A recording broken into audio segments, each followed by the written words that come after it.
Kembali lagi bersama kami di Hukum ID di program musik, obrolan asik seputar dunia hukum. Pada siang hari ini kami berada di kantor seorang praktisi, Ketua DPC Pradi Said, dan selaku hukum di kesenian di Indonesia. Selamat pagi Bang Stefanus, bagaimana kabarnya? Selamat pagi, kabar saya baik dan selalu tetap semangat. Amin, amin. Ini Bang, kita mau mengupas dan ngobrol-ngobrol mengenai ada suatu persoalan mengenai nomor induk di masyarakat yang mana katanya dicatut untuk menggolkan menjadi di Pilkada 2024. Pandangan Bang Stefanus melihat ini dari sisi hukum bagaimana? Baik, terima kasih Bang Lian dan juga rekan-rekan media semua. Ini kalaupun dugaan ini benar, ini sebenarnya sangat miris dalam arti mencederai demokrasi Indonesia. Iya. Pilkada yang akan kita lakukan serentak di seluruh wilayah Indonesia, termasuk pemilihan gubernur, bupati dan wali kota, harus terjadi dugaan-dugaan yang tidak sepantasnya dilakukan oleh oknum calon sebagai kepala daerah atau wilayah suatu daerah. Itu sangat miris sekali gitu ya. Kalau awalnya sudah didasarkan pada kebohongan, kecurangan, terus kemudian mencederai rasa keadilan dan demokrasi yang selama ini kita berusaha untuk membangun demokrasi yang lebih baik. Kalaupun juga benar itu terjadi, mau dibawa kemana bangsa dan negara ini? Kalau dipimpin oleh seorang yang pembohong, penipu, dan juga berani menabrak dan melanggar hukum. Ini sangat miris ya, kalau ini benar terjadi. Nah, melihat kasus seperti ini, peran dari KPU dan Bawaslu sendiri akan melihat seperti apa, Pak? Baik. KPU itu kan berperan sebagai lembaga yang melakukan persiapan dan juga pelaksanaan pemilu ini. Ya. Bawaslu maupun KPU. KPU ataupun Bawaslu harus lebih bersifat aktif. Ya. Dalam arti, apakah semua syarat-syarat yang diajukan oleh pemohon, oleh calon-calon dia, itu legalitasnya itu sudah benar. Ya. Ya. Baik Bawaslu maupun KPU itu sebenarnya dapat untuk membongkar kasus ini bukan hal yang sulit. Ya. Kita punya cyber crime di Polri. Kita punya juga lembaga BSSN, Badan Cyber dan Sandi Negara. Yeah. Kita juga ada Dinas Kependudukan dan Catatan Sipil. Jadi lembaga-lembaga inilah harus berperan. Bekerja sama dengan Bawaslu, bekerja sama dengan KPU. Gitu.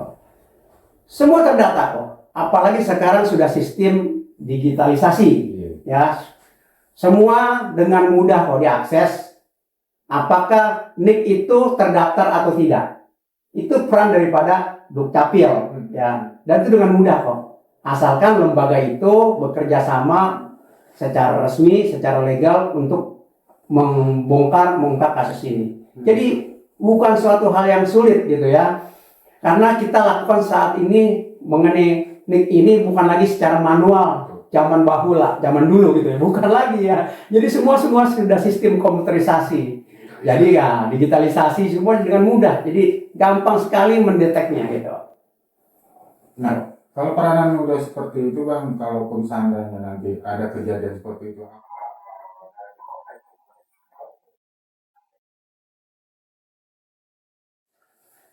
dalam hal ini penyidik tentu saja ya. Kalau memang itu ada dugaan tindak pidana, ya sebenarnya sudah diatur di dalam ada Undang-Undang Nomor 27 Tahun 2022 tentang data pribadi. Itu diatur khususnya juga dalam pasal 66 dan pasal 67. Ya, jadi kalau seorang itu memalsukan data pribadi, menggunakan data-data orang tanpa izin, kemudian apalagi dipalsu-palsukan, itu bisa dikenakan pasal 66 atau pasal 67 Undang-Undang Nomor 27 Tahun 2022 tentang perlindungan data pribadi. Dan itu ancaman hukumannya luar biasa ya, sampai 6 tahun begitu. Jadi harus berani gitu.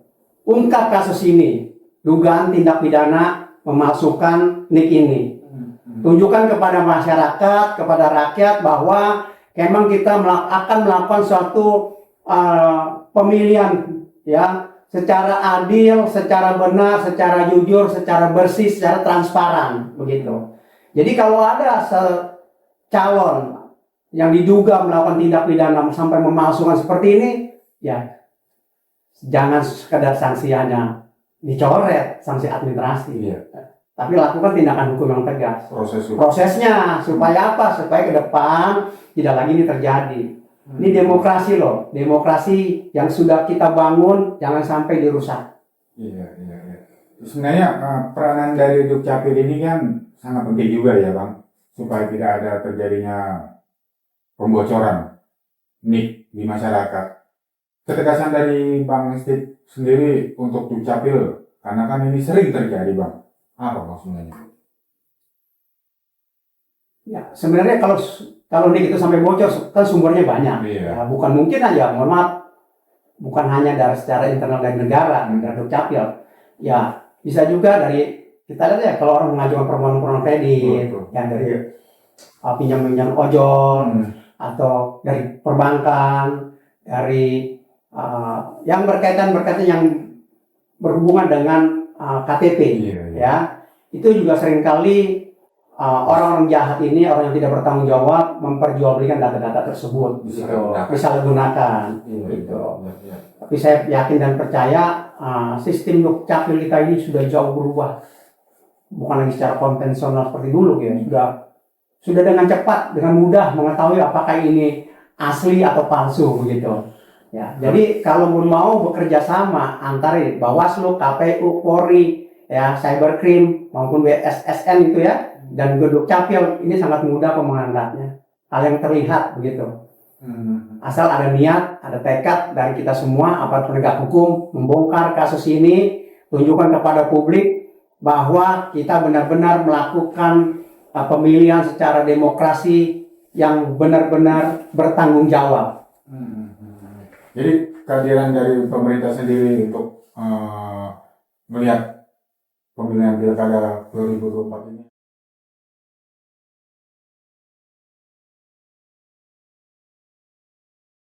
Di sini harus kita lihat dulu ya, dalam arti kita harus melihat, kita harus mengamati peran daripada Bawaslu dan KPU. Ya. Dua lembaga ini kan yang berperan penting dalam melaksanakan pilkada ini. Harus bekerja secara profesional dan juga berdasarkan hukum.